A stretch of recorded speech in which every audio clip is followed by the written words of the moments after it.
Blake and Sorry go down there and live off the field? Yeah, he's fine. I just spoke to Travis. He said he's just got a bit of impingement, but yeah, he'll be fine. He'll be good to play. Did your heart sink when you saw that?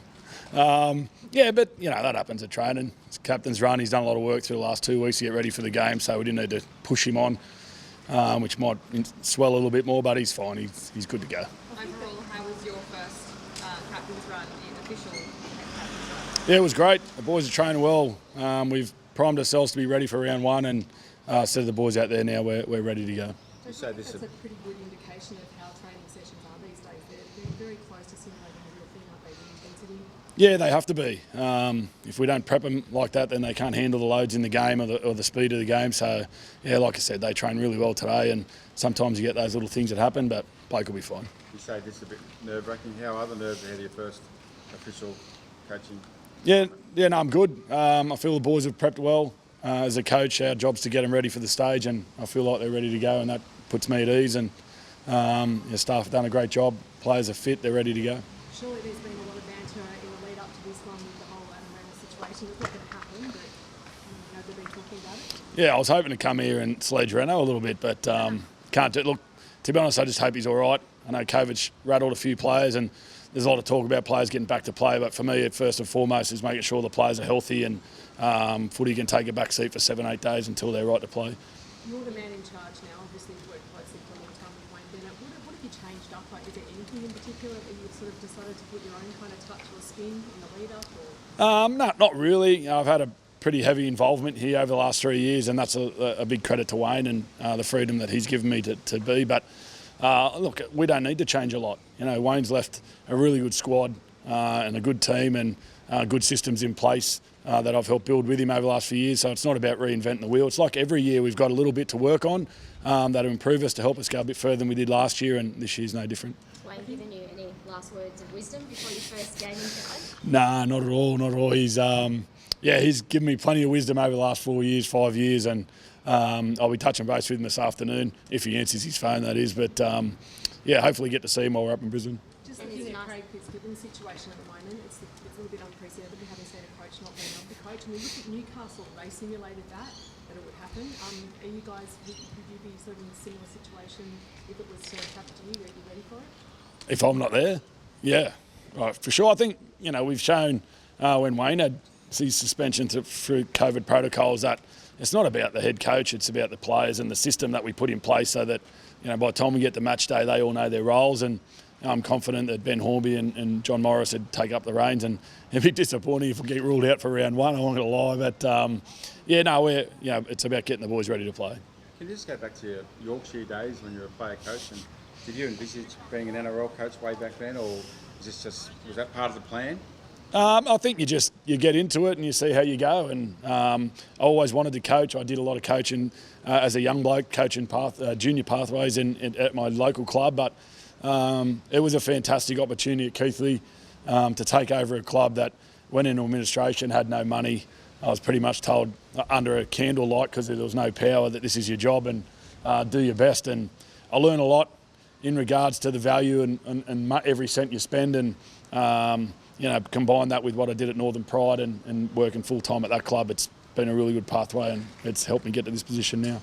There's only 16 people get to do this job in any 1 year. Like, you must pinch yourself that you have the opportunity. And is it like a player getting his debut this first game? Yeah, I think, you know, as a person, you always look to get to certain areas in your career, but for me, it's an opportunity and it's exciting. I get to come to work every day at a fantastic club. I've got a great board and pretty exciting players out in that field.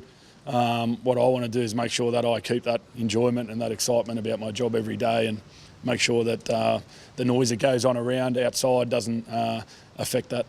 Nice to have Sam here, giving just his presence and a few words of wisdom to the boys, given he's so respected amongst this group. Yeah, he is. He came in and presented Cammy's first captain's jersey, and as Sam does, spoke really well. I'm a big fan of what Sam's done at this club, especially as a player, and I know how respected he is in the change rooms, and the boys love seeing him there today. He's that kind of person that he just demands the room, doesn't he? Just all the players just like in awe of. Yeah, well, Yeah, and he's lived it. So and as a player when he was here, he never asked anybody to do anything he wasn't prepared to do himself. And I know how much Cam respects him, and I know how much it meant to him having that jersey presented today. Is that the same reason why Cam is the captain of this club now? He possesses that same quality? Yeah, 100%. He's South through and through. He's worked before talk, and he's going to grow. Like I think with Cam, we've got to give him the freedom to grow into that role, and I've got no doubt he'll be a decade-long captain at this club. Jason, we heard last week from Latrell saying that he was still in and around and keeping people accountable. Is that kind of what role he's played this week too? Yeah, he's been outstanding. Said that out there today, even on the training field, to have our edges being tested by Latrell Mitchell is it's a great preparation, and we showed what it did for us last year for our defence. It makes us, if we're able to defend Latrell Mitchell, we're going to defend most teams. So it's great to have him there, but I'm really looking forward to having him back next week. And touch wood, but is there a plan C? Because it wouldn't be a plan C. Latrell out, Blake, if he's not okay. Yeah, there's always plan C, D and E. We're ready to go. So, yeah, look, these days we're naming a 24-man squad, so we're thinking of contingencies, and, we could wake up tomorrow morning and 2 or 3 blokes will be missing. So, we're ready. Our players know that they're prepping to play. Even if you're squad number 22 that's named, you got to be thinking about playing footy. A lot of was made of that little Latrell posting thing the other day. Do you I imagine you like to see that, and you like to see the passion between the players even at training.